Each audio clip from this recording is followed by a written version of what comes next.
Voilà, merci beaucoup de m'accueillir donc chez vous. Et puis, je vais vous parler du fait que nos malades d'Alzheimer ne sont jamais réduits à leur déficit ou à leur manque cumulé, mais bien au contraire. Alors d'abord, on va se préoccuper de savoir ce que c'est que la créativité. Pour Henri Laborit, c'est une aptitude à innover. Et vous voyez qu'on a innové tout à l'heure et on va continuer d'innover, à surprendre. Ah oui, l'effet Kunz, hein, l'effet surprise. Hein. Pour Cruz da Souza, c'est une aptitude à produire une œuvre qui soit à la fois nouvelle, c'est-à-dire originale, rare, inattendue, mais aussi de valeur qui est adaptée, pertinente, appropriée, compte tenu des contraintes imposées.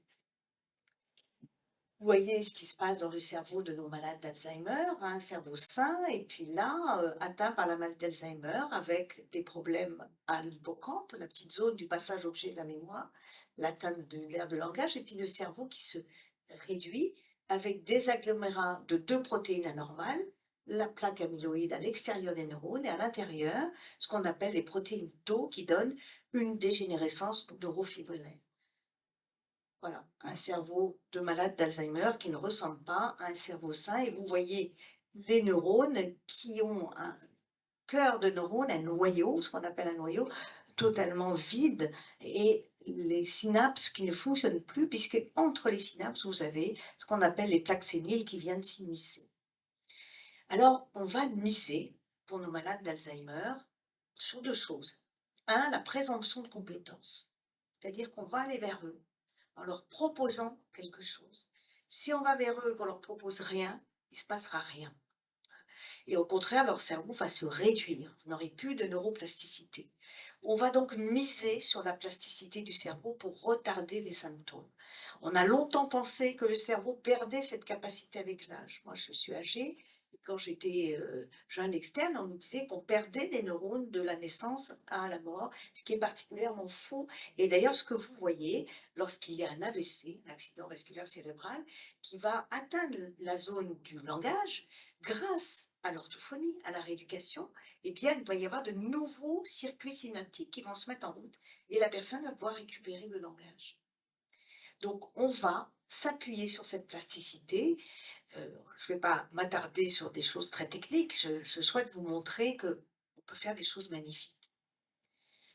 Très globalement, bien entendu, le cerveau, depuis les travaux de Robert Sperry, prix Nobel de médecine en 1981, nous montre que nous avons deux hémisphères. Pierre Le Marquis est gaucher, ça ne m'étonne pas. Hein, il a cette sensibilité artiste. Hein. L'hémisphère droit, qui est l'hémisphère du global, du visuel, de l'imagerie, l'artiste, hein, l'hémisphère des émotions, de l'art, de l'expression picturale, et l'hémisphère gauche, vous savez que ça croise, qui est l'hémisphère du logique, du verbal, du raisonneur, du calculateur. Et nous avons, lorsqu'on parle de maladie d'Alzheimer ou apparentée, le lobe frontal, qui est le siège des tâches planifiées, qui va réguler nos émotions depuis les travaux d'Antonio Damasio. Et puis le cerveau émotionnel, qui comporte des structures complexes sous-corticales, l'amygdale, qui est juste à côté du petit hippocampe que je vous ai montré, réduit par la maladie d'Alzheimer, le noyau accumbens autour, les hippocampes, le système limbique et le lobe préfrontal. On voit très bien ici l'amygdale, mon hippocampe, le système limbique. Hein, c'est tout ça qui va engendrer, quand on a une émotion esthétique, avec le Rothko ou avec le James Cole, c'est pas ma tasse de thé, hein, mais il y a des gens qui peuvent, c'est très très indépendant, très subjectif, avoir des émotions esthétiques à partir de ces œuvres d'art. Hein. Et bien tout de suite, votre cerveau va, par l'amygdale, par l'hippocampe, faire un circuit court, j'aime, j'aime pas, ça me plaît, c'est beau, ça me plaît pas, etc. Mais le cerveau ne va pas rester inerte, il vous l'a bien montré hein, sur ces images d'IRM. Alors la plasticité, l'apprentissage, un apprentissage est le résultat de la suppression ou du maintien du fonctionnement d'un circuit. C'est un peu compliqué, mais vous voyez que la nouveauté va créer de nouvelles connexions, va créer un nouveau circuit, et puis on va le répéter par l'apprentissage, et puis on va récupérer parce qu'on aura encodé. Donc il faut, quand vous travaillez avec vos malades d'Alzheimer, qu'ils entendent bien, qu'ils voient bien, qu'ils aient à disposition toutes les choses bien agrandies, qu'il n'y ait pas trop de bruit de fond, que vous soyez vraiment dans des conditions de possibilité d'accrocher leur regard, de leur proposer quelque chose et que vous êtes sûr qu'ils vont encoder, qu'ils vont engranger ce que vous leur proposez, sans l'oublier immédiatement. En résumé, nous apprenons de manière explicite ou implicite durant toute notre vie, même à la fin de la vie et même chez les malades d'Alzheimer. Ceci est possible grâce à la plasticité cérébrale qui n'est pas un continuum vers un rétrécissement du cerveau. Notre cerveau est en perpétuelle évolution. S'il y a une chose que vous devez retenir, c'est celle-là, parce qu'elle est extrêmement porteur d'espoir. Alors, je vous ai fait une petite revue de la littérature, je ne vais pas m'y attarder, pour vous dire que ça préoccupe, hein, Cummings, les psychiatres américains. Moi-même, j'ai fait des publications depuis une bonne trentaine d'années. Qu'est-ce qui se passe dans les cerveaux de nos malades quand on les met en face, soit d'une œuvre d'art, j'y viendrai tout à l'heure, ou soit de crayons, de stylos, de choses qu'ils n'ont pas l'habitude d'avoir chez eux. Alors, je voulais dire à ma collègue Marianne Dallandier que pour ceux qui le souhaitent, je laisserai sous forme de PDF mon PowerPoint, comme ça vous pourrez regarder la revue de la littérature. Hein. Donc on va passer immédiatement, vous connaissez tous ce peintre, hein, William Mutermelon, qui était un Alzheimer jeune, peintre, et qui s'est assigné à faire des autoportraits de lui pendant toute l'évolution de sa maladie d'Alzheimer. Donc ça, c'est l'évolution de sa maladie d'Alzheimer. Donc vous voyez les débuts de ses peintures et à la fin, comment il se représentait avec une espèce de rétrogénèse hein, du trait. Je vous montrerai que j'ai observé exactement la même chose avec mes malades d'Alzheimer. Âgés. Voilà son autoportrait en 1967, son autoportrait au stade sévère de sa maladie. Alors c'était une aphasie progressive primaire. Hein. Donc c'était un malade jeune. Qui ne correspond pas nécessairement au malade que vous accueillez dans vos accueils. Autre peintre, William de Koning, je vous ai mis de l'ombre à la lumière. Vous voyez ici, c'est une peinture qui est terrible, hein, qui est hachée. On voit un pubis, on voit des seins. C'est le structuralisme allemand avant la Grande Guerre, 1939. Moi, je n'aimerais pas avoir ça chez moi. Hein. Et il est devenu malade d'Alzheimer. Et voilà ce qu'il fait à partir des années 70. Il a perdu ce côté sombre, triste, haché, pour trouver quelque chose d'extrêmement lié, d'extrêmement joyeux. Et vous voyez bien que ce n'est pas du tout du gribouillage, qu'il fait très attention à ses couleurs, à ses gris, à ses rouges, à ses formes. Il ne répète pas, il n'est pas dans la persévérance sur le même trait. Et il y a eu toute une polémique aux États-Unis où on a dit oh ben non, mais avec l'Alzheimer, ces toiles n'ont pas du tout la même valeur. Et les héritiers ont intenté un procès qu'ils ont gagné. Comme quoi, c'est important de savoir, la maladie d'Alzheimer n'enlève pas le talent. Et bien au contraire, ça doit être une valeur ajoutée. Donc ça, c'est quelque chose d'extrêmement fort à démontrer. Vous voyez ces tableaux et l'évolution de ces tableaux, la clarté de ces tableaux, la lumière, le doré, l'or, alors qu'il est atteint de maladie d'Alzheimer dans une forme évoluée. Vous voyez ici, c'est des grands motifs, c'est des grands tableaux, des 4 par 5. Hein. C'est magnifique, hein, les rétrospectives de ce peintre.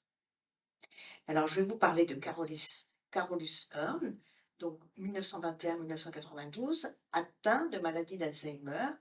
Et vous voyez ici le pont Rialto, tout le monde l'a vu, j'imagine, le connaît bien, très, très obsessionnel, très bien décrit. On voit bien tous les détails, les ombrés qui sont très bien reproduits. Et puis, on voit une simplification de l'évolution de son trait avec la maladie d'Alzheimer. Là, c'est un stade modéré à sévère et il a des troubles visio-praxiques, hein, c'est-à-dire qu'il n'arrive plus à commander ce qu'il voit à sa main qui peint. Hein. Mais on voit bien que c'est encore structuré. Hein, c'est pas n'importe quoi et ça a aussi une valeur esthétique. Ce n'est plus le même style, mais c'est un style. Ici, vous voyez dans une autre forme de démence, c'est pas un joli mot, hein, ça veut dire privé d'esprit, et j'en ai fait ma thèse de philosophie dont je vais vous parler tout à l'heure, eh bien vous avez d'autres démences comme la démence frontotemporale.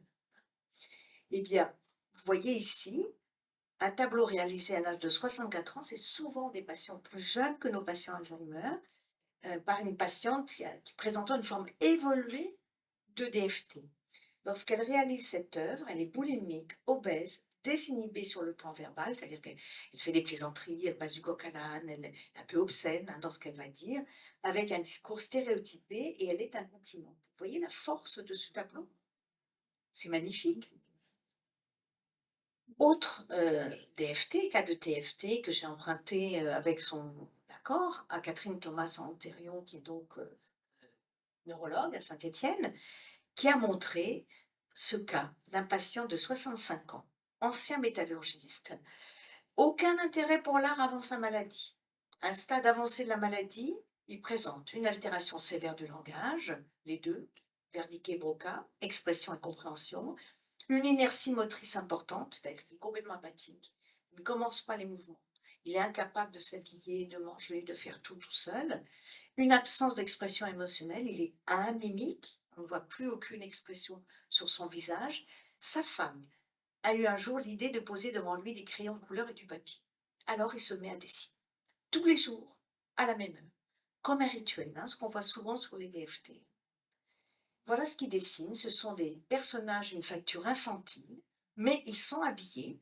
Alors il y a des petites antennes, on ne sait pas pourquoi il fait ça. Les mains sont des doigts, souvent comme des espèces de baguettes. Ça, moi j'ai fait faire des dessins, j'ai plus de 500 dessins de mes malades à ma consultation mémoire que j'ai depuis 30 ans. Et on retrouve les mêmes, la même chose, avec le fait que les malades inscrivent leur handicap. S'ils ont un déficit, ils vont vous faire une main plus petite que l'autre. S'ils sont incontinents, vous allez voir là les boutons se continuer pour montrer qu'il y a une incontinence. Alors, tout y est, les oreilles, bouche, yeux, mains, correctement définis et proportionnés. Ce sont des dessins répétitifs. Le lobe préfrontal vous fait faire une répétition des choses. Donc, il répète, et ce sont en général des femmes avec de drôles de tresses. Mais vous allez voir qu'il n'y a pas que. Bien que n'exprimant aucune émotion, vous vous souvenez, apathique, amimique, le jour de l'enterrement de sa mère, il a produit 2 dessins. Une église, spontanément. Une église dont la perspective est parfaitement respectée et une tête de mort. C'est quand même extraordinaire. Alors, l'essentiel de sa production a consisté en des autoportraits où c'est représenté en cow-boy. Il y a le chapeau de cow-boy, une espèce de cloche, là, on ne sait pas bien ce qui explose en haut de son cerveau, on dirait un volcan.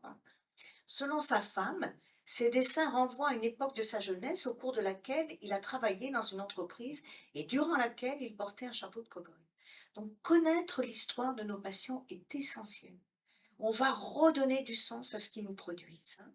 Ses collègues l'appelaient alors le cow-boy. Ici, d'autres portraits d'artistes souffrant de DFT, qui ont été publiés par François Solal, autre neurologue. Donc, vous voyez, il n'y a pas d'émotion, rien. C'est un aspect assez vide. Les yeux sont vides. Et quand ils sont pleins, il y a un autre bonhomme qui sort au-dessus, qui est quand même assez inquiétant, avec des yeux qui vous dévisagent. Alors, j'ai écrit une thèse de philosophie sur le tard qui s'appelait Le sentiment d'exister des malades d'Alzheimer, esprit es-tu là? Parce qu'on dit que les démences sont littéralement privés d'esprit. Et j'ai cherché à montrer, non seulement ils avaient de l'esprit, qu'ils faisaient partie du monde, parce qu'ils étaient particulièrement capables de reconnaître toutes les émotions de base d'Ekman, du psychologue Ekman, la joie, la surprise, la peur, la colère, le dégoût. La tristesse est une valeur universelle. Que vous soyez illettré, autiste, en Guinée-Bissau ou inuit, vous allez reconnaître les 6 émotions de base. Donc, montrer que ce ne sont pas des êtres réduits à un néant d'humanisme et d'humanité, qui sont capables de reconnaître, chercher leurs mots d'esprit qui sont en permanence. Tout à l'heure, vous avez parlé de votre émotion le matin, mais vous étiez des poètes. J'ai vu l'ombre, j'ai vu le soleil, j'ai vu un cerf, j'ai vu, etc. C'était magnifique. Et nos malades d'Alzheimer sont pleins de poésie. Alors, les mots, je les vois et ils dansent. c'est pas le bon qui vient. Ma mémoire, elle est comme ma femme et Hollande, infidèle. Et alors, je suis aussi expert auprès des tribunaux, vous savez, pour les mesures de protection, les tutelles. Et avant la énième révision de cette loi, avant 2019, il fallait interdire hein, le droit de vote aux malades atteints de maladie d'Alzheimer. Et donc, pour renseigner le juge des tutelles, comme je suis un peu taquine, je demandais toujours à mes malades, mais alors décrivez-moi, c'est qui le président de la République? Donc, quand c'était Sarkozy, il me disait, bon, il a des tics, il n'est pas sérieux, il a trop de femmes. Et quand c'était Hollande, bah, c'est le petit gros, c'est facile, c'est le fromage le plus plutôt. Et quand c'était Macron, et je mettais les phrases entre guillemets, il me dit que pour que le juge puisse donner évidemment le droit de vote. Et quand c'était Macron, alors là c'est merveilleux. Ah mais oui, mais c'est le petit garçon qui serre très fort la main de sa maman pour pas se perdre. La vérité sort de la bouche de nos malades d'Alzheimer. Extraordinaire. Et je leur ai proposé de se dessiner. Donc vous voyez qu'on retrouve, voilà, l'incontinence. On retrouve ces dessins très, la rétrogénèse hein, de cette malade que j'ai suivie sur 3 ans. On voit bien que c'est un peu le peintre William Termulen.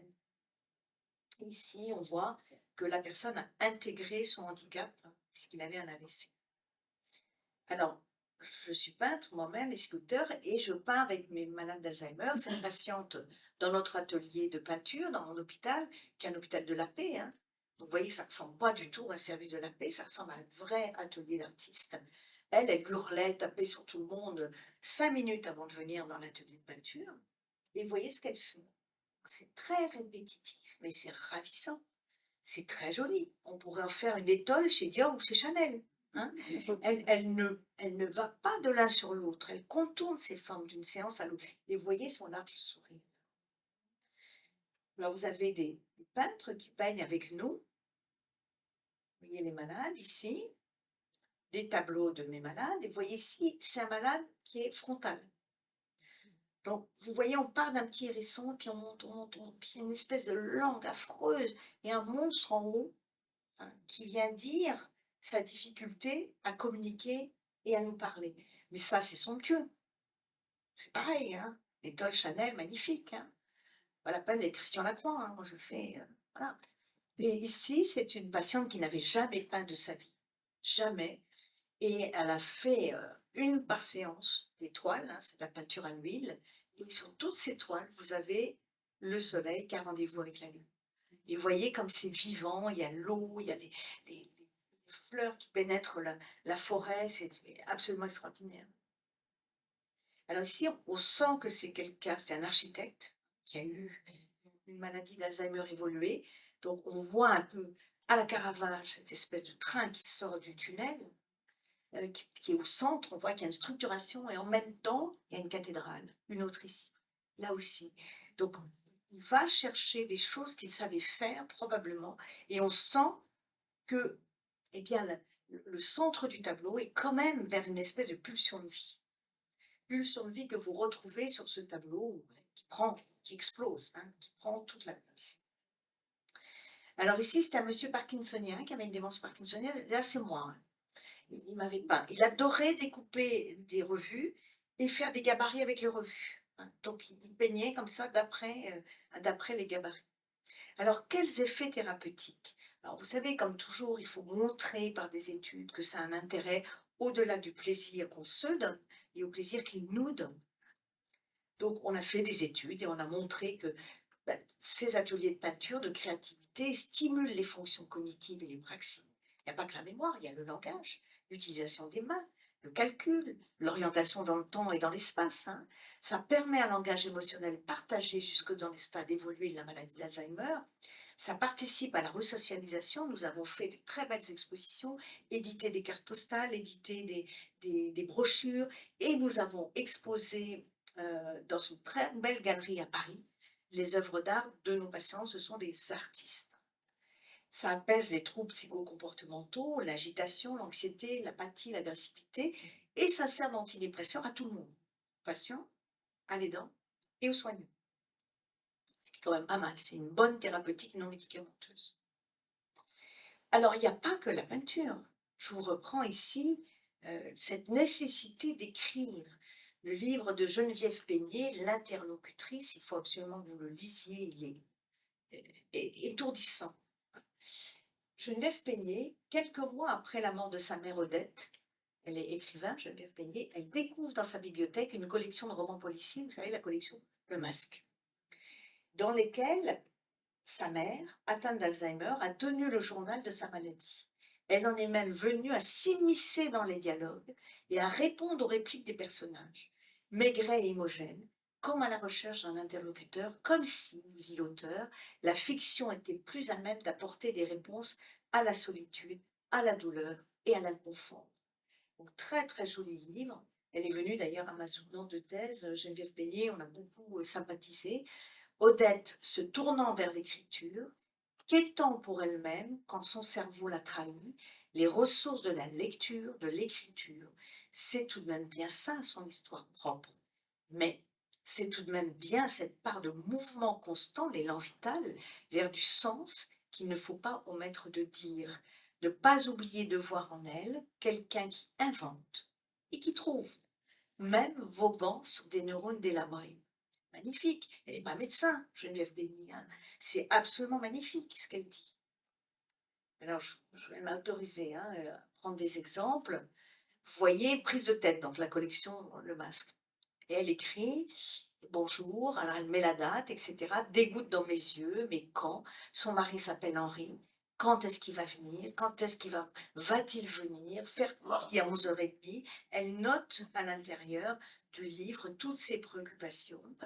Elle note, par exemple, vous partez, Guillaume, elle souligne. Vous seul aurez pu me retenir.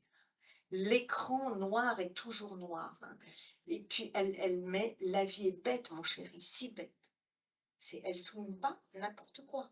Hein. Et elle écrit entre les lignes. Hein. Voilà, vous seul auriez pu me dire. L'écran sera toujours noir, tu ne m'oublieras jamais, n'est-ce pas? Jamais la vie est bête, mon chéri, si bête. Tout va très, très, très, très mal pour moi. Mal à ma jambe, pipi avant de partir. Henri viendra sûrement. Mais à quelle heure? Hein, c'est toujours l'attente de malade, vous connaissez bien. Hein. Alors, il n'y a pas que la tête, il y a le corps. Hein, même si je ne suis pas du tout dans le dualisme cartésien. Vous avez tous vu hein, et si vous ne l'avez pas vu, il faut le regarder, hein, cette magnifique danse de cette danseuse étoile. Quand on lui a mis dans les oreilles quelque temps hein, avant sa mort, elle est en fauteuil roulant, le lac des Cygnes, elle a refait immédiatement la chorégraphie. Donc mémoire souterraine, émotionnelle. Et puis, dans un autre hôpital du Val-de-Marne, à Charlevoix, une jeune fille de 90 ans. Vous avez la sœur de Carla Bruni, Valérie Tedeschi-Bruni, qui est allée, dans le soin de longue durée de chez ma collègue, Amina Lalou, filmer des cours de danse avec les malades d'Alzheimer et un danseur professionnel. Et ici, vous voyez quoi? Vous voyez le musée Rodin. Vous voyez ici une des conservatrices du musée Rodin qui fait une conférence à des malades d'Alzheimer et leur famille. J'ai une sœur, nous sommes 10 enfants. Voilà, ma petite sœur, Caroline Desnouettes, vous pouvez regarder son site, qui est artiste plasticienne, qui travaille à la Croix-Rouge avec des enfants qui ont des maladies très graves, des cancers, et elle a fait un partenariat avec le musée Rodin. Et quand j'ai vu l'exposition avec les deux ministres de la Culture et à la fois de la Santé en 2017, je lui ai dit, Caroline, il faut absolument qu'on fasse ça avec les malades. Et nous l'avons fait. C'est-à-dire que nous avons monté un partenariat avec la DRAC, avec le musée Rodin et avec l'ARS, où nous avons construit la porte des souvenirs et de la vie, pas du tout la porte de l'enfer. Donc ça a consisté de ce partenariat pendant 3 mois.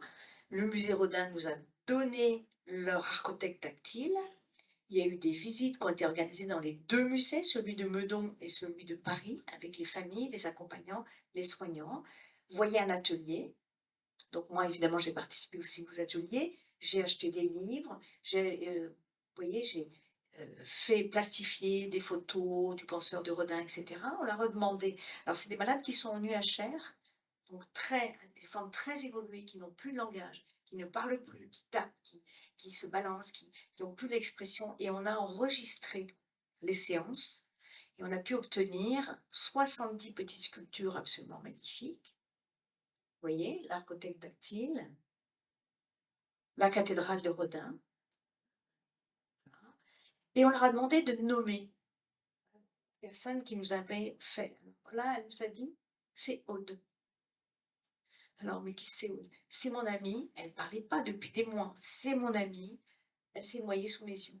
Et je veux lui rendre, c'est une femme qui avait 85 ans, et je veux lui rendre hommage. C'est extrêmement émouvant. Ici, on les a pris tous en photo, vous voyez, c'est le baiser de Rodin. Donc cette dame a fait le baiser de Rodin, et voilà notre invitation. Donc nous avons fait une exposition, cette porte des souvenirs et de la vie a été exposée au pied de l'escalier monumental du musée Rodin, et vous voyez toutes les petites œuvres qui sont mises en situation, et comme cette porte est vivante, puisqu'elle est sur une balancelle, ça montrait le mouvement de la vie. Et lors de l'inauguration de cette exposition, il y avait des malades qui étaient là et qui pouvaient témoigner. Et on a recueilli leurs témoignages sur une petite brochure qui est absolument magnifique, où ils disent des choses extraordinaires. Dans ma cathédrale, il va en passer du monde. Hein. Ou quand je peins, je pense mieux. Un peu ce que disait Pierre Le Marquis. Alors nous organisons aussi, pour finir, des visites du Louvre avec l'association Arts, où nous avons des créneaux spécifiques pour visiter le Louvre avec nos malades d'Alzheimer. Et alors, il vous a montré évidemment le portrait et ce qui se passait dans notre cerveau de la Joconde. Et quand vous entendez les commentaires des malades devant la Joconde, c'est trop trouble. Alors c'est, ben, t'as vu celle-là pour qui elle se prend? Et puis en plus, elle nous suit du regard. Donc c'est assez très très drôle parce que c'est brut de décoffrage. Hein. C'est dans l'immédiateté de ce qu'ils ressentent. Ce livre très très beau, Les couleurs de l'oubli de Françoise Anotte, qui est donc art thérapeute dans le même genre d'hôpital que moi, mais au fin fond de l'Essonne, pardon, et Jean-Claude Amezen, vous savez qui est Jean-Claude Amezen, qui a été président du CCNE pendant le Comité consultatif national éthique pendant 2 ans, très joli livre. Et puis Christine Hoff, qui a écrit sur l'art-thérapie en gérontologie et plusieurs livres. Mon amie avec laquelle j'ai travaillé, Enrica Lenalska, qui a écrit Art-thérapie au pays d'Alzheimer et Quand la musique soigne l'Alzheimer. Donc, il y a tous les sens qui peuvent être sollicités. Et pour finir, L'art est un mensonge qui nous apprend la vérité. Ce n'est pas de moi, c'est de Pablo Picasso. Et je vous ai mis le William de Coninck, que vous puissiez voir les détails de son trait de pinceau, comme c'est magnifique et saisissant. Je vous remercie.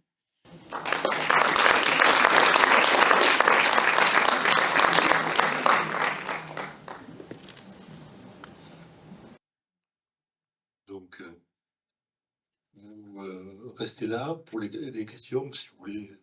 Oui, on va prendre un micro. Hein, tout va bien. Donc, qui veut dire un mot? Alors, on va patienter 5 minutes et puis après, on va refaire pareil. Je vous remercie et on en fait encore. Oui. Ah. Mais j'en ai sous la pédale, mais simplement, il faut respecter le temps parce que vous devez être fatigué. Oui, peut-être.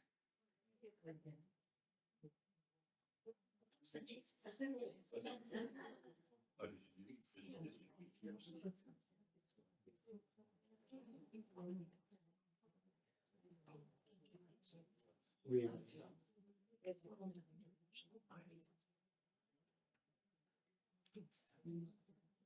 Vous voyez ce que vous avez montré de vos ateliers créatifs, sans que ça soit de l'art-thérapie, c'est une thérapie. Et il faut évidemment proposer. Et vous êtes très étonné des productions qui sont tout à fait en capacité de faire. Hein, mes malades avec le musée Rodin me disaient, mais enfin, t'es ridicule, jamais ils arriveront à faire quoi que ce soit. Avec leurs pauvres mains pleines d'arthrose, ils ne comprendront pas, ils vont oublier. Pas du tout. Il n'y a eu aucun atelier qui a été pénible à manager, qui a été compliqué. Les cris ont cessé immédiatement dès lors que vous êtes là, dans les conditions de possibilité d'une relation vraie. Alors, c'est des thérapies médiées, hein. Modelage, la peinture, la danse, tout ce que vous voulez. C'est très important. J'ai une question. Ce sont des sessions de combien de temps pour arriver à trouver une structure Ah, c'est très, très facile de vous répondre. C'est une session d'1 heure et demie. Ah oui, c'est très bien. Mais oui, oui, et le matériau, c'est de la plastiline. Donc c'est un matériau que l'artiste a proposé, ce qu'elle avait proposé aussi pour les enfants, parce qu'on ne peut pas leur donner de la terre. Dans la terre, d'abord ça durcit, ensuite il y a des microbes qui se mettent dedans. D'accord. Donc la plastiline, c'est un matériau qui ne sèche pas et que l'on peut reprendre éventuellement après, dans lequel on peut intégrer. Vous avez vu qu'ils ont intégré des petits souvenirs d'eux. Hein, et donc, qui un éventail, qui une bague, qui une fleur, etc. Et donc, ça leur a énormément plu.